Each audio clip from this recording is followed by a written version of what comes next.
Hi Wealthy Fam, it's Danny. Today I'm going to talk more about the 1 month cushion slash buffer that you can keep in your checking account to help you start breaking that paycheck to paycheck cycle. So if you're interested, let's get into it. Okay, so let's start by talking about what you should do before you save this 1 month cushion slash buffer. And that is, first, you need to have an emergency fund. That is the number one thing that you should be focused on before you start coming out here trying to pay off debt, go and bake all of this stuff. You need an emergency fund. And then two, you have to save for those irregular expenses or those lump sum expenses that you know come every single year. So that's insurance premiums, your kid's birthday, whatever it may be. If you cannot afford to cash flow it in that month that expense pops up, so your Amazon subscriptions, whatever it may be, you need to put a line in your budget to plan for those things and save up accordingly. So do those two things before you do this. All right. Okay, so before we get into making our cushion, me explaining how it actually works, I'm going to go over a few assumptions with you. I'm country. Assumptions.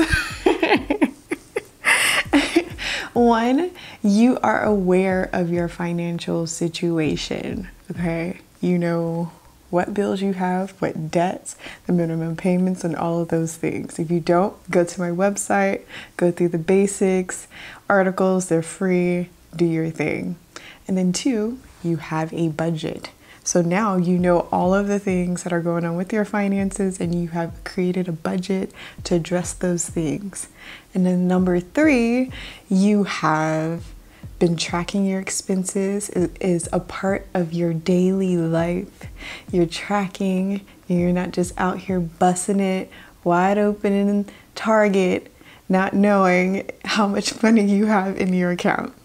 So those three things are what I assume. So don't be coming in the comments saying, oh, but this, and this. No, honey, I assume you've done all three of those things. Okay, so we're gonna really get into it now. Let's go. Hi Wealthy Fam, now let's look at a sample budget. Of course, you're gonna do a budget every month, not only for the month that you're currently in, but the one coming up, so you can know how much to contribute to that buffer if things are variable and some new expenses pop up like they always do. So you can see here, this person gets paid $3,500 a month. It's a combination of side hustling and basic paychecks. And then they have a total amount of expenses that add up to be $3,000, which leaves them with this $500 wiggle room to contribute to savings contributions or extra debt payments. And so how do you save up a buffer? Great question. You have to reduce your expenses, increase income, sell things. That's what I did because I tried to do all the other things and I was still going too slow and I was impatient.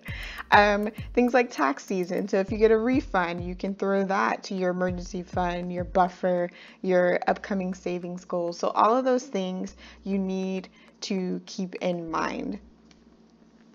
So this is what the budget looks like, and now I'm going to show you what a typical month would look like inside of your specific bills checking account. Alrighty, so you can see here I already have my buffer. It's $3,000. I'm ready for the month. Let's get into it. So rent comes out, drops my balance down to $1,500. Have some more bills coming through here. And then I get my first deposit in because I just got paid.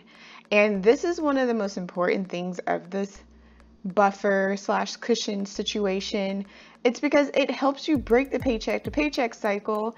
Because if I didn't have this buffer, I wouldn't be able to afford to live and eat, because my first paycheck, one, doesn't come until 12, and it's $1,200, and it wouldn't cover my rent no matter when it came. And so this is why I love using this method, because it just allowed me to not have to worry about one more thing. I'm already struggling trying to pay off debt and save and do all this other stuff. The last thing I want to worry about is whether I should pay my rent or go and eat. And so I got that in, and then, I'm able to buy some groceries, electricity, and then once I do get paid, and I have a little bit extra maybe from last month, I can put over that $1,200, or $1,500, my bad. And then we'll keep going, have more bills come out, and then I send over the rest of the money for next month, which is March. And so as you can see here, we never hit zero, even with our spending, because we already have a cushion. We're just funding the following month. And then now we're ready for March, and it has $3,000. So I hope this helped you. Drop some notes in the comments if you have any questions. Bye.